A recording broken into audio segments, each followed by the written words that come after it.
My name is Alice Armstrong. I lead on adolescent sexual reproductive health and HIV at the UNICEF Eastern Southern Africa Regional Office. I'm also a long-time fan of the Zvandiri's work.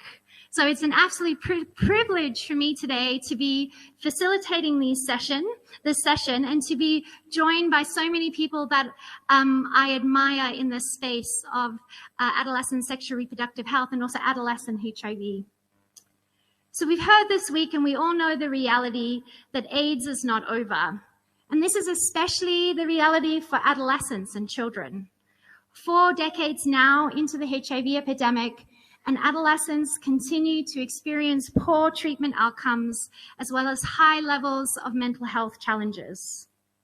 The good news is, though, that we have the solutions to ensure that adolescents not only survive, but they also thrive. You will hear today from a range of experts from academia, from government, the UN, from young people themselves, that we have the policies, that we have the evidence, that we have the experience. But now it's time for us to scale up and reach all adolescents and young people living with HIV. It gives me great pleasure today to introduce you to the first speaker, Dr. Owen, who is the director of the Zimbabwe Ministry of AIDS and TB Unit. Welcome, Dr. Owen. Thank you.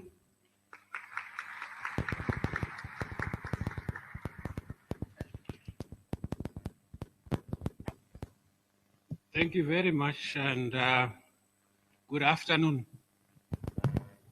Good afternoon. Yes, a warm salute to all young people in this room. And I think this is your opportunity, and this is your time to lead. Because 30 years from now, I'm sure you'll be in my shoes. So I can tell you from experience that you need to take charge as of now. It gives me great pleasure to be with you this afternoon, and of course we know we are all celebrating, and we're also happy that we've made so much strides in our fight against HIV and AIDS. You have probably heard that a number of countries in Africa have reached the 95, and a few more are about to do that.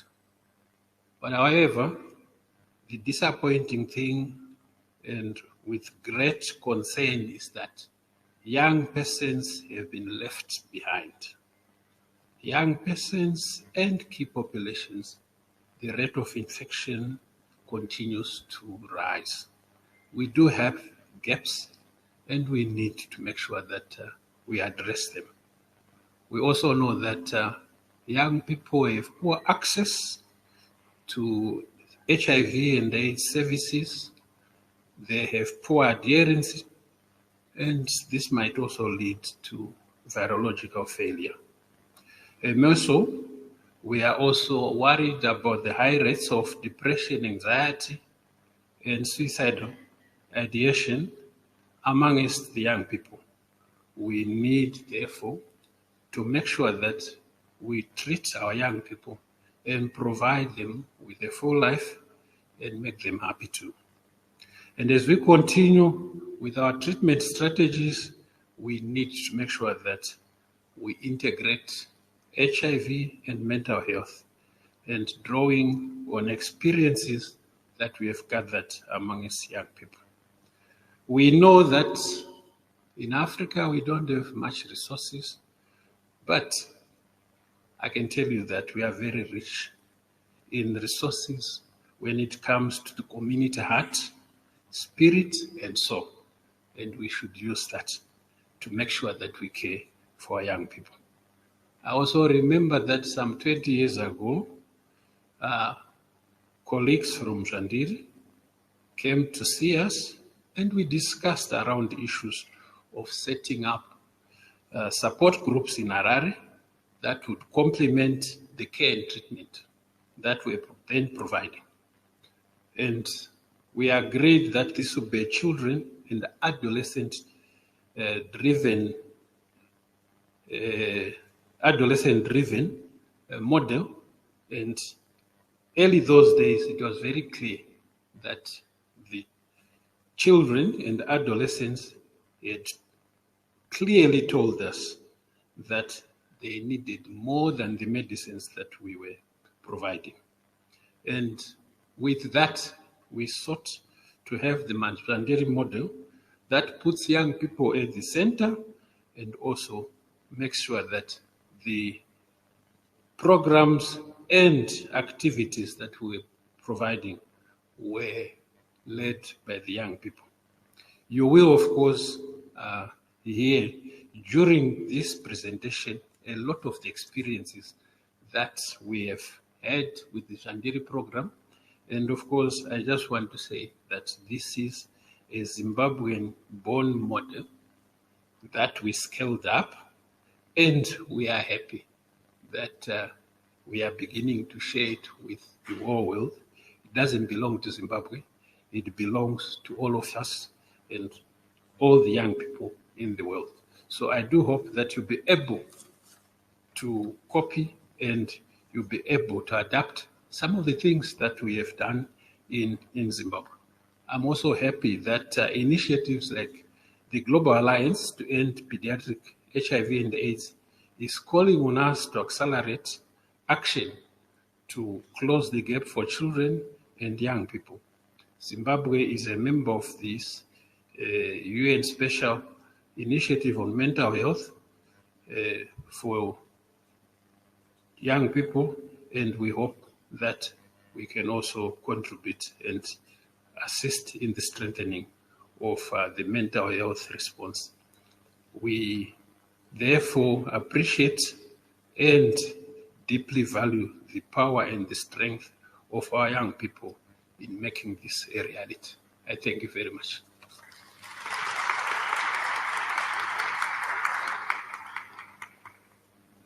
Wonderful. Thank you, Dr. Owen.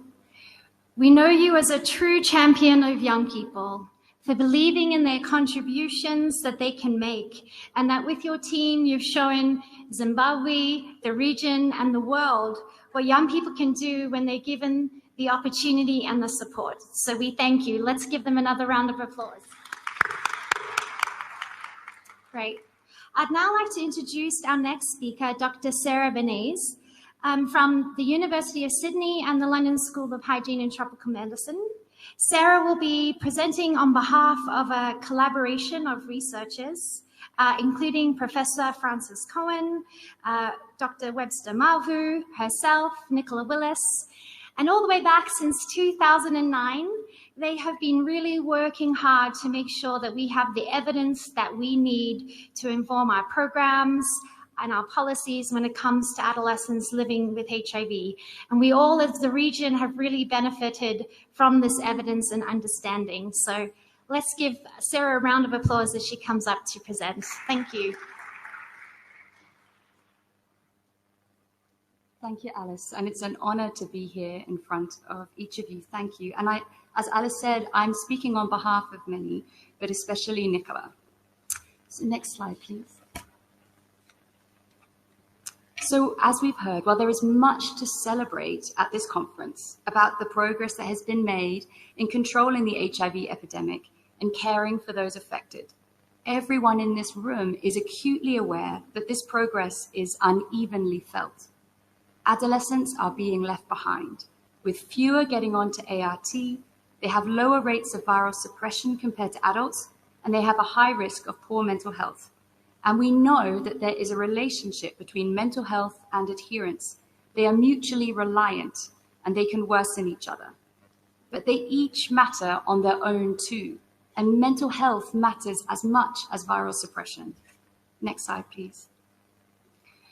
So the problem persists, though, of adolescents enduring poor HIV and health outcomes, not because we do not have solutions, thank you, but because we are not investing seriously enough in the solutions that work. Next slide. What works is HIV treatment, or ART, plus mental health treatment in the form of psychological support.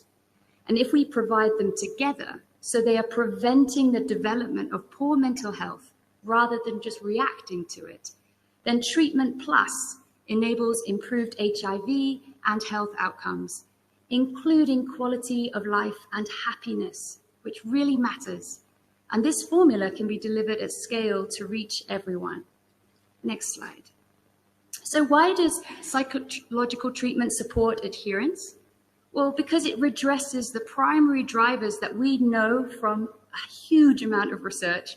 We know that undermines being able to take your pills consistently every day. And these are things like delayed or incomplete disclosure to the young person, the confusion and disempowerment that accompanies having limited knowledge about HIV, and poor mental health. And psychological treatment is an integral part of psychosocial support. What it does is it provides a reliable, trusted space to talk, to be listened to, and be counseled. And the support is person-centered and fosters connectedness.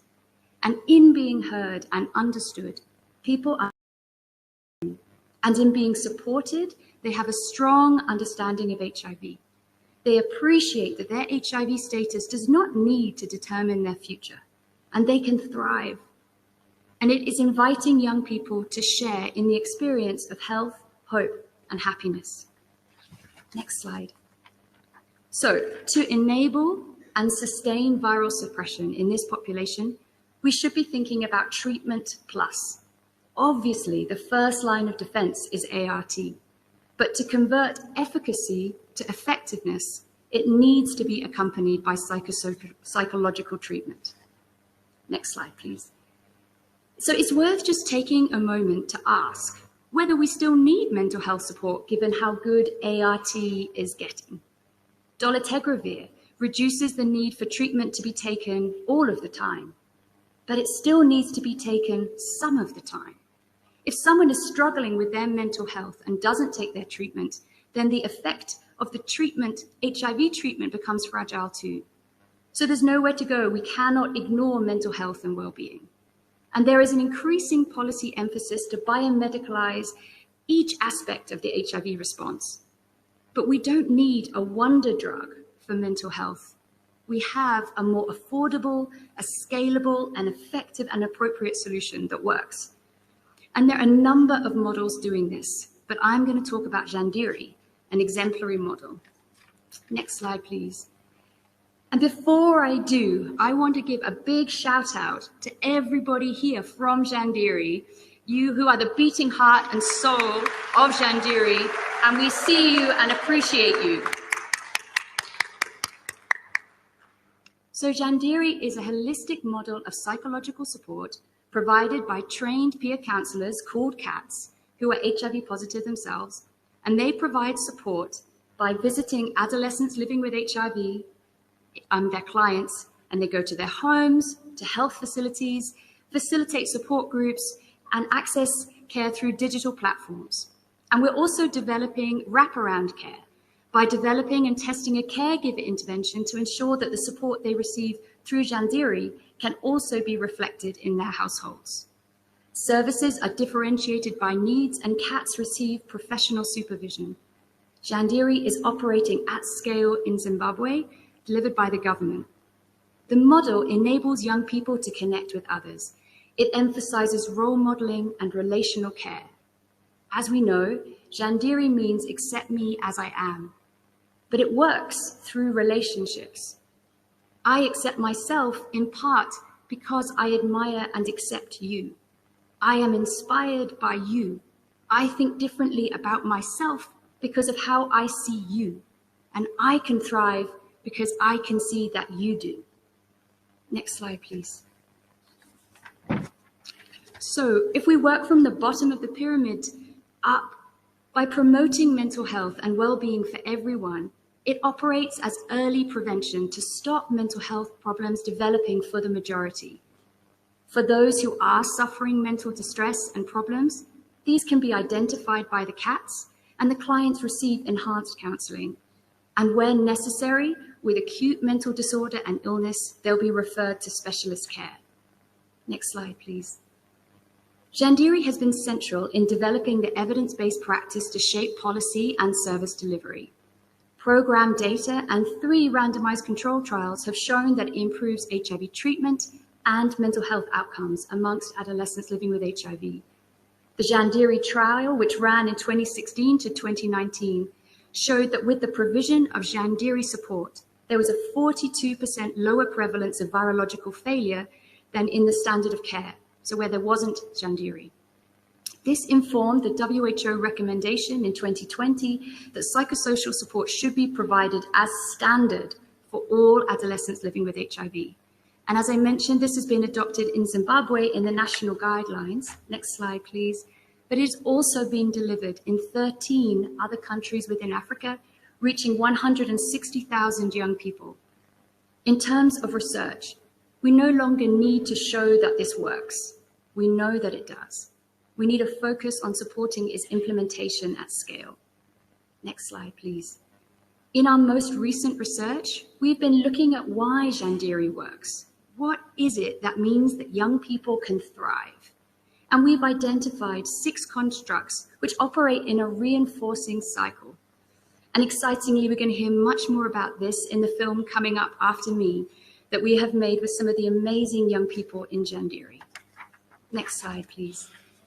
So we have the evidence, we have the guidelines, we have a really vital solution. It's about treatment plus. It is time to move away from psychological treatment being just a nice extra to it being understood as critical to the effectiveness of our HIV approach for adolescents living with HIV. And it must be moved from the periphery to the center. We can close the gap for adolescents' outcomes through connecting in models such as Zvandiri.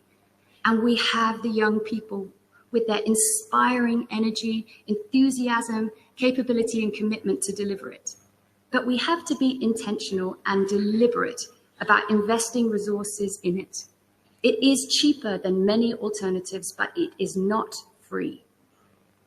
And while it's an adolescent model we're talking about, there is plenty of scope to adapt it for adults. So the time is already here to be doing this everywhere. Thank you very much. If I have the next slide and then the next slide after that, please. And now let's hear from the young people in the film. Thank you very much, everybody, for listening.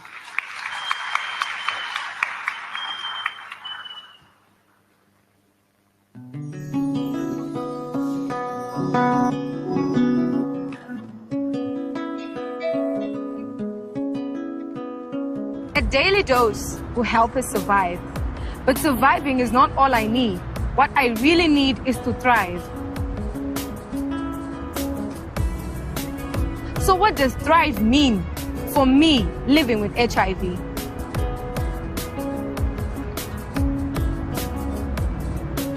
I need a different kind of treatment for the loneliness, isolation, and fear.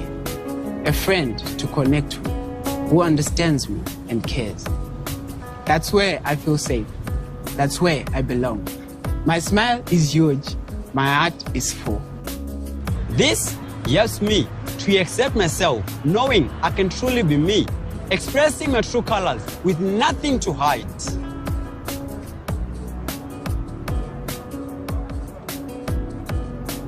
I can still slay. I can shine and be hot. I can stand tall. HIV does not define me or make me small. Before, I was lost, but now I know there is life. I know now not to limit myself, as my future is bright.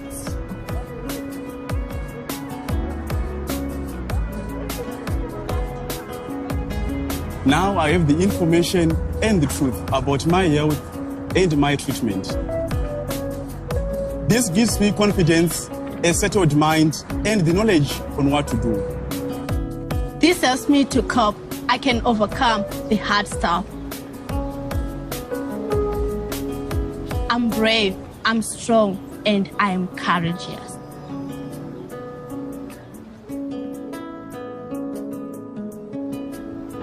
Sharing my story and supporting my peers gives me purpose and pride. I'm a counselor, a leader, and an advocate for my peers, giving back what was once given to me.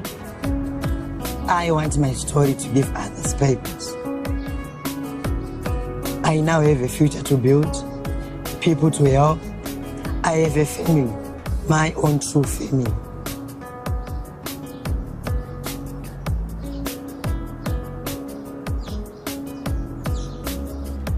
I look back where I've come from, what a journey it's been, but this is me now, just as I am.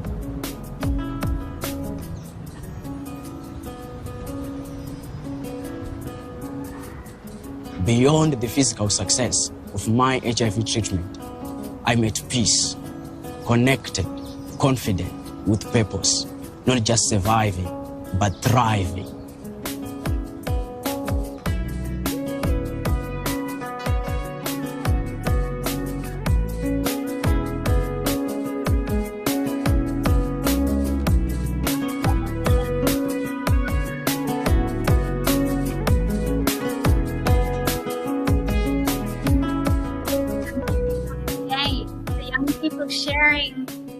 In the most beautiful, creative ways, right? Your music videos were not enough. Now you're doing poems and performance art. I love it. Congratulations to you all. Such powerful messages: hope, connection, purpose, acceptance. These are powerful, powerful things. Thank you so much to the young people who were involved, not just as participants in research, but as you see, finding really exciting and creative ways to disseminating the outcomes and the results. So congrats to all of you. So this week we've been hearing about the tremendous advancements in HIV treatment, which is wonderful. And we just heard from the government of Zimbabwe, from the research, from the young people, from Zvandiri, at the importance of the integration of mental health, psychosocial support, along with HIV treatment. This is critical in our response for adolescents living with HIV. So how can we truly optimize the success of the treatment that we do have access to? And how do we do this? By ensuring the integration of mental health and psychosocial support. So I'm delighted now to host a panel with some excellent ladies. If you would like to come now and join me on the stage here. We have a phenomenal group of experts who are going to share their thoughts on this with us. So if we could first please have Dr. Meg Doherty, who is the Director of the Global HIV, Hepatitis and STIs Unit at WHO in Geneva. Give her a round of applause. We have Dr. Judith Mulela, who is from the Ministry of Health and Social Services in Namibia. And we have the wonderful Melissa, who is a Zvandiri Youth, and she's also part of the UNICEF Zimbabwe Youth Council. So welcome to the stage, Melissa. So I think I'm going to come down and have a seat with you rather than standing up here.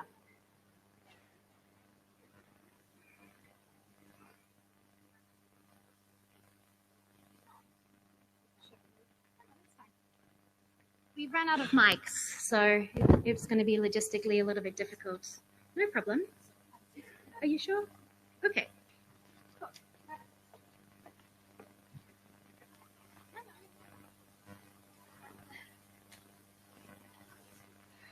All right, welcome. Thank you so much for joining us on this panel discussion today. And I'm going to start off first with Dr. Mulela.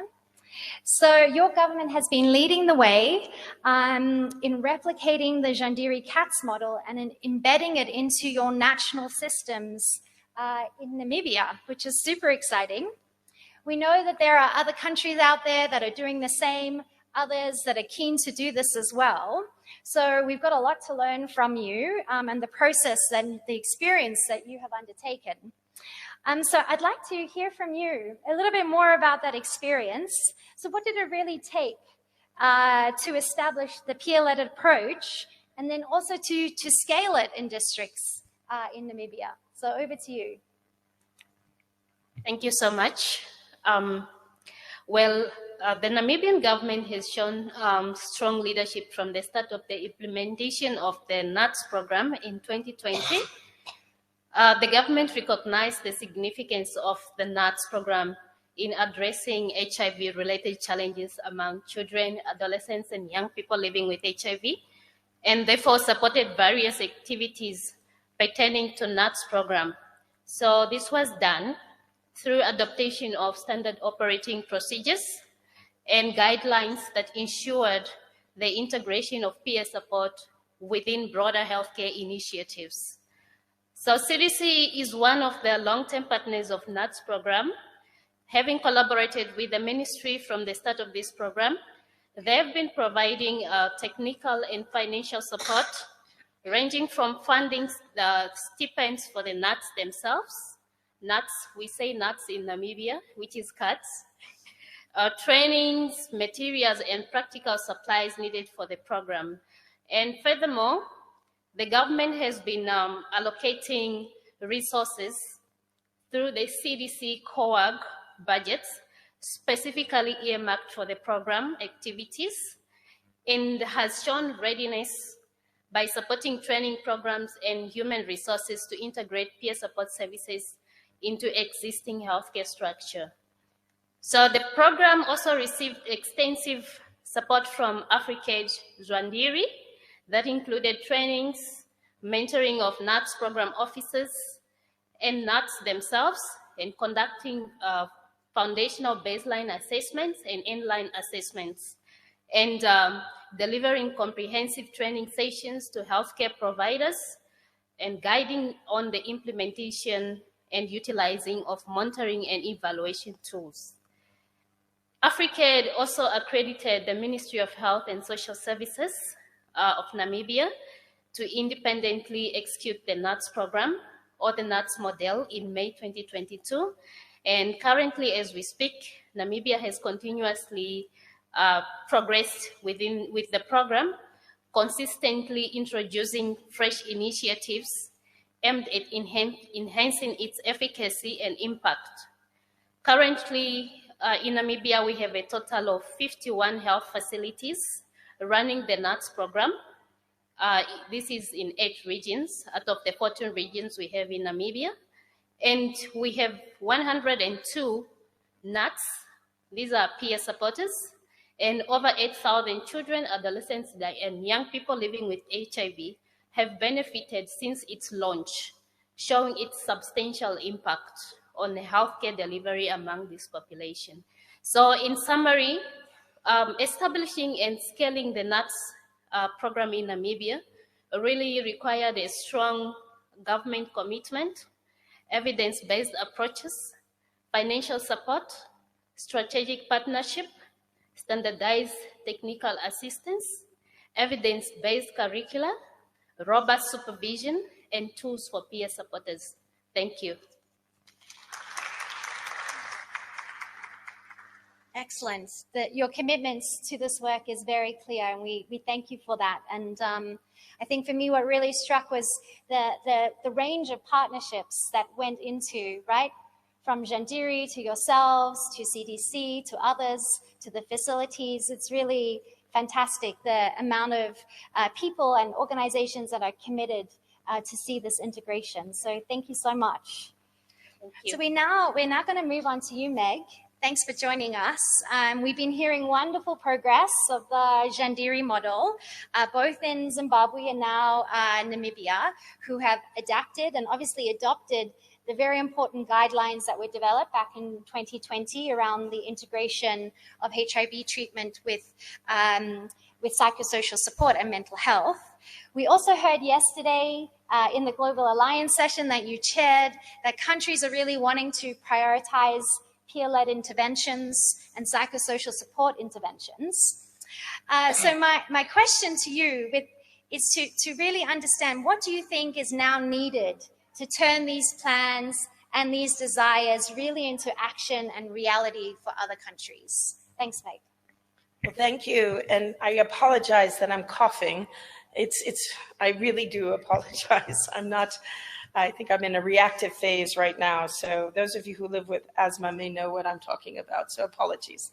But I do want to say thank you for having me up here. And it's really impressive at the last few days, we still have such an interest in adolescent work and certainly about the psychosocial interventions and mental health that's so needed. And when we talk about the whole spectrum of continuum of care and healthy life course, it's so key that we're always thinking about what is left behind. And I'm remembering when we started talking about DSD models way back in the beginning, Alice and many others were there right at the start saying, you can't just do the clinical care. You need to include the psychosocial support for adolescents and for children, or we will not have a good differentiated service delivery model. So this has grown out of a long history of working with Zvandiri, working with Alice and UNICEF and others who have been doing this work.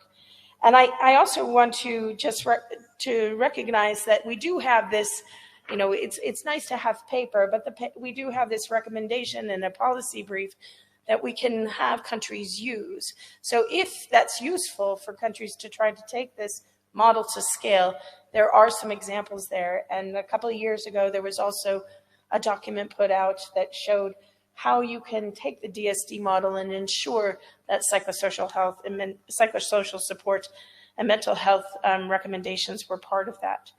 So I think for moving forward, I think this meeting has been excellent to highlight the needs of the Global Alliance to End AIDS in Children.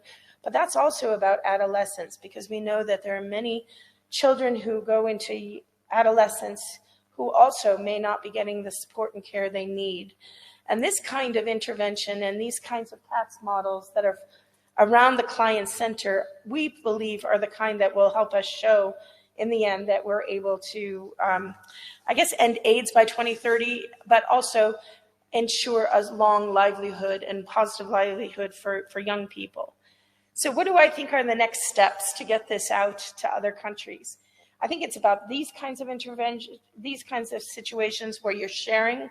There needs to be extra going into countries and maybe looking at how both Zimbabwe and Namibia have adopted the models, maybe some self-to-self visits to be able to learn. We know that many people have come to Zvandiri to be able to learn exactly what the CATS model offers. Clearly, these are the kinds of things that should be written into PEPFAR country operational plans, Global Fund concept notes. But I think more importantly, this is about adolescent-friendly health services, so should also be in the MNNCH program, should be brought to ministries of health, should become something that's actually integrated into a longer-term vision for healthcare for young people. Because I'm sure it's not only going to benefit for HIV, it's going to benefit for the other diseases and other health issues that young people are dealing with, whether that's sexually transmitted disease, another big topic on the agenda today. I think the other thing we'll need to do is to monitor and show the successes, using whatever data comes out of the programs to show this helps. This is cost effective, potentially, but this has an implication for the long-term outcome for those people who are involved in the program. So those kinds of data points will also be very helpful as you move forward.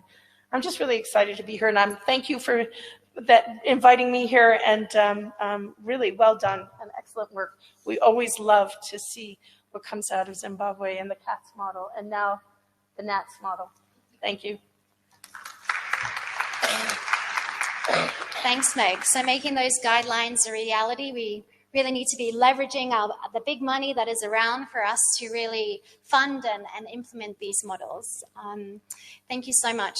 And your commitment and WHO's commitment to ensuring that we have the guidance that countries can act upon as well. We appreciate it.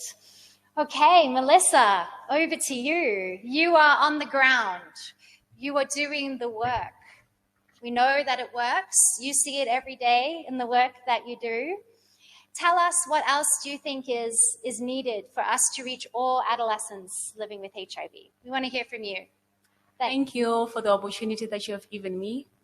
And I think all of us, based on the video that we have seen, we can all agree that young people are bloomers. that we can do things and we can make it possible. I think we all can agree with that. So before I say anything, can we please give another round of applause for these young people that did a great job? Thank you. So, based on the question that you've given me, I believe that making use of awareness campaigns can be of great help for us young people to connect with other young people who are out there. Why am I saying awareness campaigns? I'm saying awareness campaigns because they are part of an education where we educate other young people who are not aware of what HIV and AIDS really is, what viral load really is, what antiretroviral drugs can do.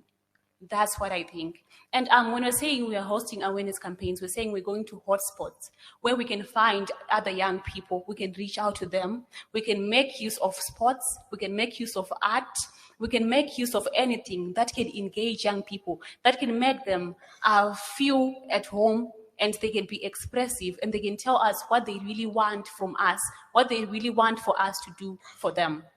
And also, we can make, since we're in a digitalized world, we can use platforms, Facebook platforms, Instagram. I'm sure young people do agree with me with this. That's what we're using nowadays. We use them to make campaigns, we use them to educate people who are in that digitalized world, for them to know that, yes, you can do anything. So when we're making use of digital platforms, right, we are training people. Maybe we should train people using those digital platforms to be advocates, to relate to other young people, that they can do it, they can, that every young people can have services to HIV and AIDS at any given time. And also, I wanted to talk about the community adolescent treatment supporters. They really do a great job in terms of reaching out to other young people. So I feel like it's high time we officialize these young people. We have healthcare workers, yeah, right? Those old healthcare workers. So maybe we should recruit these young people, make them the healthcare workers, right? And then we fund them in terms of giving them resources to reach out to other young people. What I'm saying, let's take an example of remote areas. We have remote areas, marginalized parts of the country. That's Cholocho, Musarabani. We have Wange. I'm sure most of us know those remote areas. So for community adolescent treatment supporters, we offer bikes so that they can, for transportation services, they can go as far as some other parts of the area to reach out to these young people, check on them, teach them. That's what I think should be done. So this is a plea. Before I summarize, and this is a plea that let's take account of young people, the community adolescent treatment supporters, and recognize them so that they can give out, so that they can teach people, and we can have more advocates for HIV and AIDS. Thank you very much.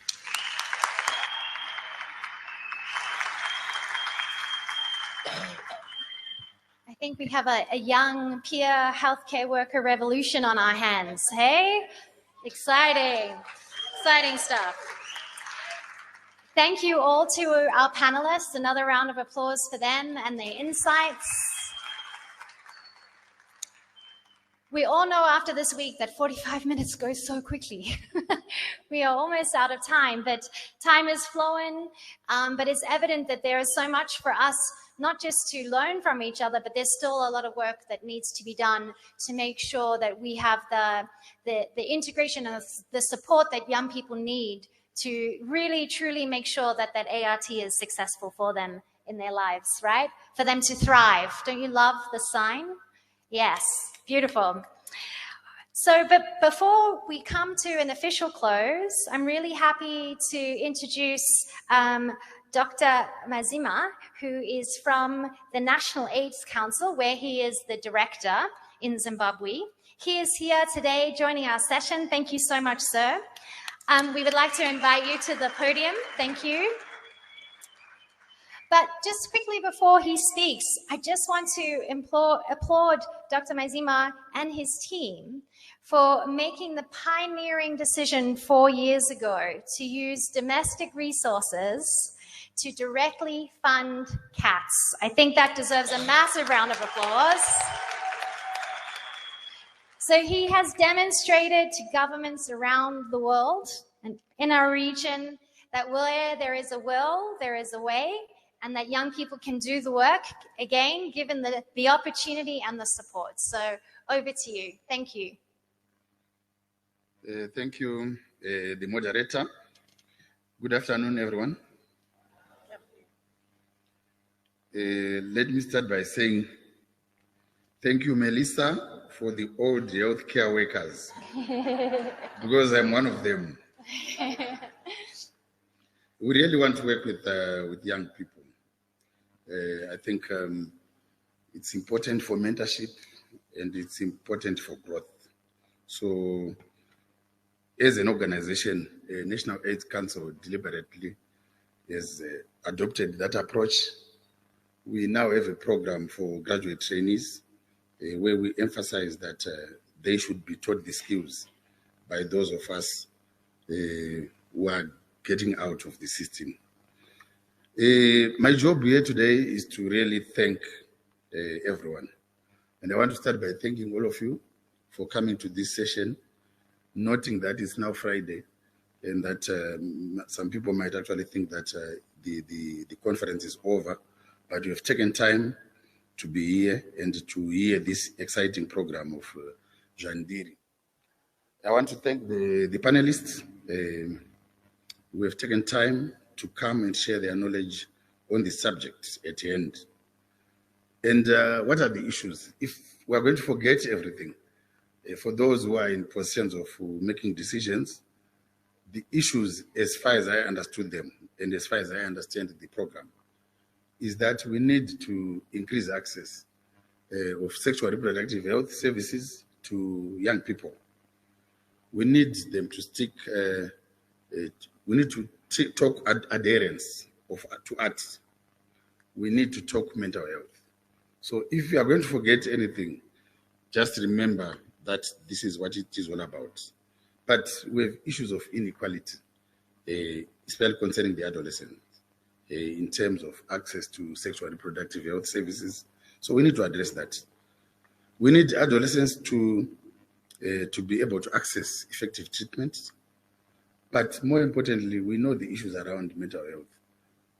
They transcend and, amongst the adolescents, and the causes are many. And but we need to address those things. If we don't, then all the gains which we have talked about will be put to waste. So AfricaAID, Zvandiri, the model, I think it's good that they started, talking of they're integrating mental health and HIV. And NAC, we really support that. There's commendable work which has been done. I'm happy that my colleague here, Dr. Mugurungi, is here representing ministry. He is an ancestor of HIV. HIV. So we work with this team as National AIDS Council. We work with partners. I want to acknowledge WHO, Meg Doherty here as well. She has done tremendous work for the country, but not only for Zimbabwe, for all the high-burden countries. And she's always available to share her knowledge on the subject. So I want to applaud that.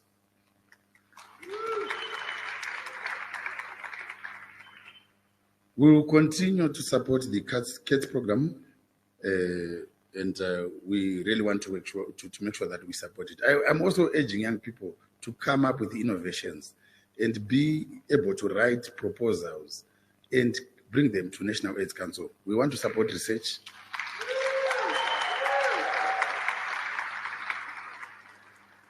You don't just write proposals when you want to get your degrees. Write proposals so that you do programs.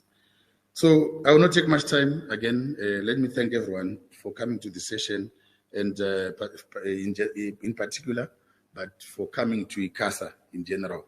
I think we have not done the figures, but I think it has been a successful ICASA. Thank you.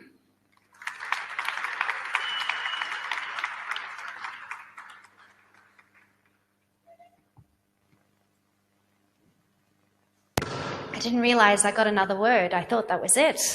So I think maybe for me the parting would be that AIDS is definitely not over for adolescents until we integrate and we scale mental health and psychosocial support. So we have the evidence, we have the experience, now we just need to go and scale it up. All right, thank you everybody. Enjoy the rest of your ICASA.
Run away.